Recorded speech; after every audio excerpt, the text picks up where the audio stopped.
السلام علیکم ورحمۃ اللہ وبرکاتہ۔ ہم آپ کے لیے لے کے آئے ہیں آج نیا سبق تجوید کے ساتھ اور درست لفظ کی ادائیگی کے ساتھ۔ اگر ہماری اس کلاس میں آپ ہمارے ساتھ رہیں گے، ایک آیت ہم نے پڑھنی ہے اور انشاءاللہ بہت کچھ آپ کو سیکھنے کو ملے گا۔ تو چلتے ہیں آج کے سبق کی طرف۔ آج ہم پڑھ رہے ہیں سورہ حشر کی آیت نمبر 10، ٹھیک ہے۔ سورہ حشر 28ویں پارے کی سورت ہے اور آیت نمبر 10 آج ہم نے پڑھنی ہے۔ اعوذ باللہ من الشیطان الرجیم، بسم اللہ الرحمن الرحیم، والذین جاءوا من بعدہم، والذین، اچھا جی، اکثر لوگ کیا پڑھتے ہیں؟ والذین، لام کو خام خواب پر کر لیتے ہیں۔ لام کسی بھی صورت میں پر کرنا بھی جائز نہیں ہے اور لام پہ رکنا بھی جائز نہیں ہے، یعنی اگر کوئی پڑھے گا والذین تو بھی غلط پڑھے گا، اگر کوئی پڑھے گا والذین تو بھی غلط پڑھے گا۔ ہاں، نون کی حرکت کو بھی آپ لمبا نہیں کر سکتے کیونکہ اس کے اوپر ہے پڑی زبر، اور پڑی زبر کی مقدار کتنی ہوتی ہے؟ نون زبر نہ، بس اتنی سی مقدار ہے۔ جاءو، سب سے پہلے تو یہ مد 5 سے 6 سیکنڈ تک لمبا کر کے پڑھنا ہے اس کو، پھر واؤ مدہ پڑھنا ہے۔ واؤ مدہ کیسے؟ جب واؤ ساکن سے پہلے حرف پہ پیش ہو تو وہ واؤ مدہ کہلاتا ہے، اسے کھینچ کے پڑھتے ہیں۔ جاؤ، یہ واؤ کی وجہ سے ہم نے اسے کھینچ کے پڑھا۔ من بعدہم، اچھا جی، نون ساکن کے بعد جب با آ جائے تو پھر اس وجہ سے میم پیدا ہو جاتا ہے، تو پھر نون کے بجائے میم پڑھا جاتا ہے۔ اس قاعدے کو تجوید کی روح سے اقلاب کہا جاتا ہے۔ اگر آپ کو نہیں سمجھ آیا تو ہمارے ساتھ رہیے گا، اس کلاس کے آخر میں بورڈ پہ انشاءاللہ آپ کو سکھاؤں گی سبق پورا کرنے کے بعد۔ من بعدہم یقولون، موٹا قاف، ٹھیک ہے، اور یہ کیا ہے؟ واؤ مدہ، موٹے قاف کے ساتھ واؤ مدہ بھی ادا کرنا ہے۔ واؤ مدہ کیسے؟ واؤ ساکن سے پہلے پیش ہے، اس لیے یہاں پہ بھی واؤ ساکن سے پہلے پیش ہے، تو ان دونوں کو ہم کتنا کھینچیں گے؟ یقولون، نون زبر نہ، ربنا اغفر لنا، ربنا، را کو پر پڑھنا ہے کیونکہ را کے اوپر زبر ہے۔ جب را کے اوپر زبر یا را کے اوپر پیش ہو تو را پر پڑھی جاتی ہے، اگر را کے نیچے زیر ہو تو را باریک پڑھی جاتی ہے۔ تو اسے ہم کیسے پڑھیں گے؟ ربنا اغفر لنا۔ اب یہ را باریک پڑھیں گے، کیوں باریک پڑھیں گے؟ را کے اوپر ہم نے دیکھا تو اس کے اوپر نہ تو زبر ہے، نہ زیر ہے، نہ پیش ہے، تو پھر کیسے معلوم ہوگا یہ پر یا باریک ہے؟ چلے میں بتاتی ہوں آپ کو۔ جب را ساکن آ جائے تو پھر اس سے پیچھے والے حرف کو دیکھتے ہیں، اگر اس سے پیچھے والے حرف نیچے زیر ہے تو را باریک پڑھیں گے، اگر اس سے پیچھے والے حرف کے اوپر زبر یا پیش ہے تو را موٹا یعنی کہ پر کر کے پڑھیں گے۔ تو یاد رکھیں، اب ہم نے پڑھا ربنا اغفر لنا، آپ کو سمجھ آ گیا پر اور باریک کا فرق؟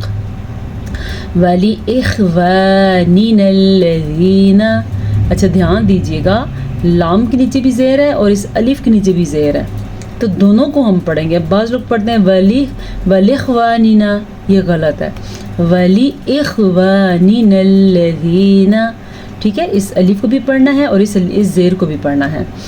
اچھا جی، خو کا مخرج پر پڑھنا ہے۔ پر کیوں پڑھنا ہے؟ یاد رکھیں، قرآن مجید میں 7 ایسے حروف ہیں جو ہر صورت میں پر پڑھے جاتے ہیں، ان حروف کو حروف مستعلیہ کہا جاتا ہے۔ انشاءاللہ کسی ایک دن ہم حروف مستعلیہ پہ دوبارہ سے کام کریں گے، آج ہم نے اقلاب پہ کام کرنا ہے۔ حروف مستعلیہ ہیں خا، صاد، ضاد، غین، طا، قاف، ظا، یہ وہ حروف ہیں جو ہر صورت میں موٹے کر کے پڑھے جاتے ہیں۔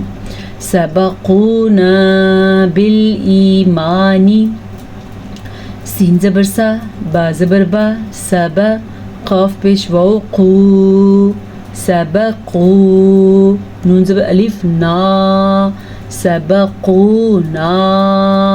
اب ہم نے کیا کیا؟ سین زبر سا، چھوٹی سی پڑی حرکت، با زبر با، پڑی زبر پڑی، آگے ہم نے کیا پڑھا؟ قاف کو کھینچ کے پڑھا واو مدہ کی وجہ سے، پھر نون کو کھینچ کے پڑھا الف مدہ کی وجہ سے، ان دونوں کو کھینچنا ہے، ان کو نہیں لمبا کرنا۔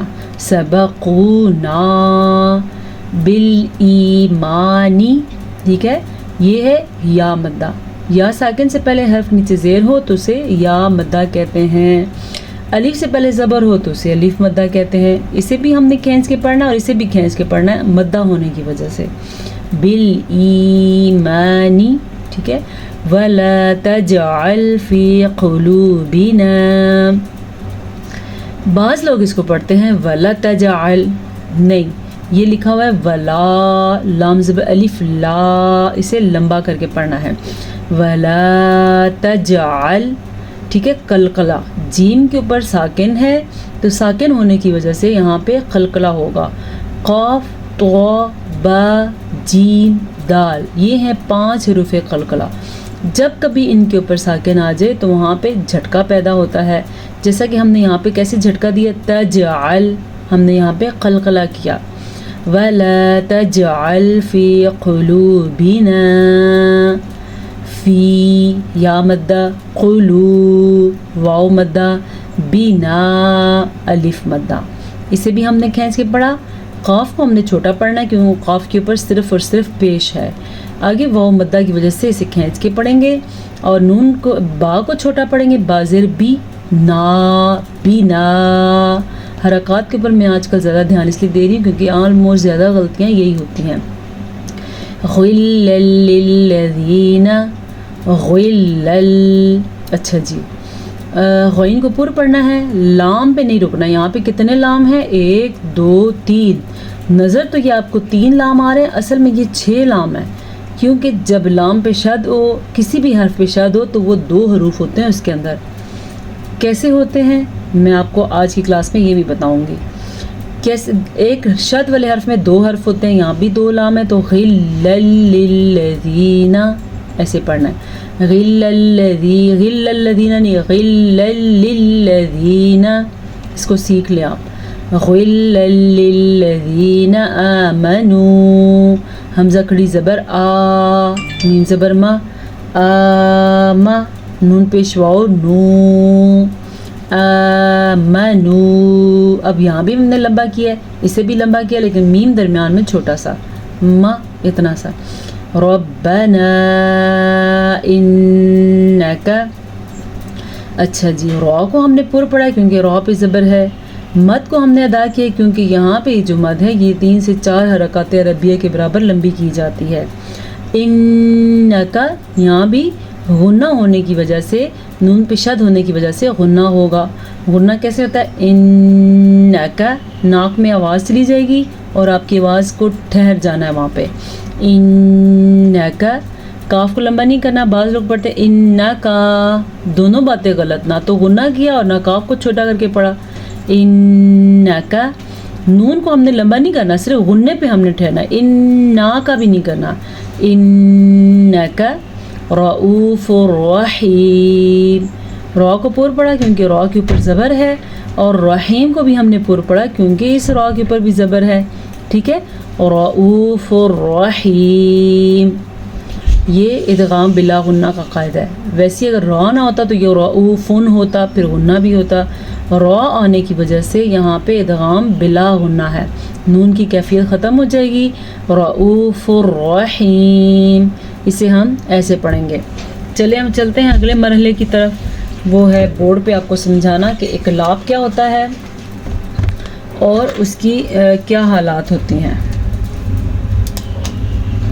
جب کبھی قرآن مجید میں نون ساکن کے بعد حرف با آ جائے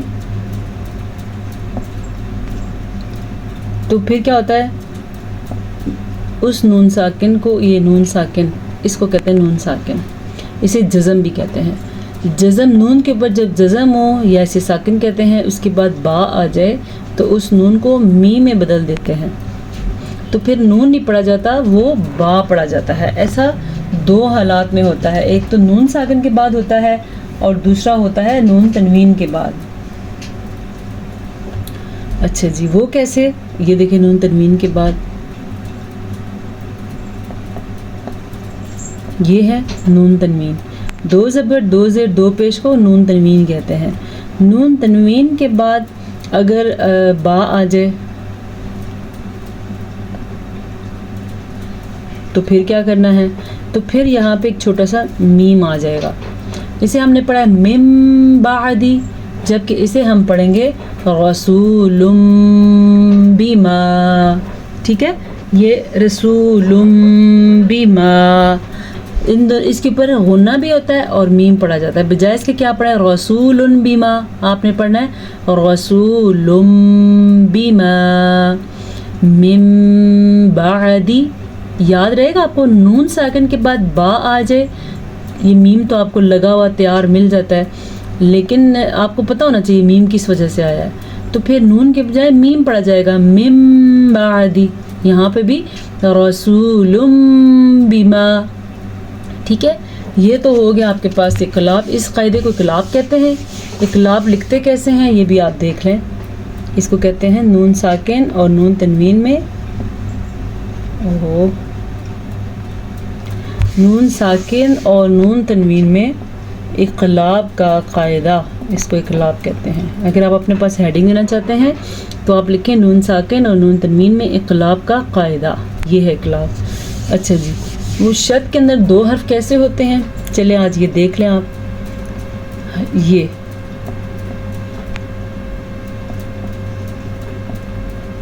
یہ شد کے اندر یہ 2 حرف ہوتے ہیں. اس کو جب جوڑتے ہیں ہم تو شد بن جاتی. حمزہ زبر با، اب با زبر با، اب با. اس کو جوڑ دیں تو یہ بن جاتا ہے. اسی لیے میں آپ کو بتا رہی تھی کہ شد میں 2 حرف ہوتے ہیں. جیسا کہ یہاں پہ دونوں با کو ہم جوڑیں گے تو شد بن جائے گی. جیسا کہ اس کے علاوہ اگر کوئی مثال ح زبر قاف حق، قاف زبر قا، حق، اس کو جوڑیں تو بنے گا حق. شد کے اندر 2 حرف چھپے ہوتے ہیں. ٹھیک ہے، آج کی کلاس کے لیے اتنا کافی ہے. امید ہے آج کی کلاس سے آپ کو فائدہ ہوا ہوگا. پھر آپ کی خدمت میں حاضر ہوں گے ایک نئے سبق کے ساتھ اور تجوید کے نئے رول کے ساتھ. ہمارے ساتھ رہیے گا. السلام علیکم ورحمۃ اللہ وبرکاتہ.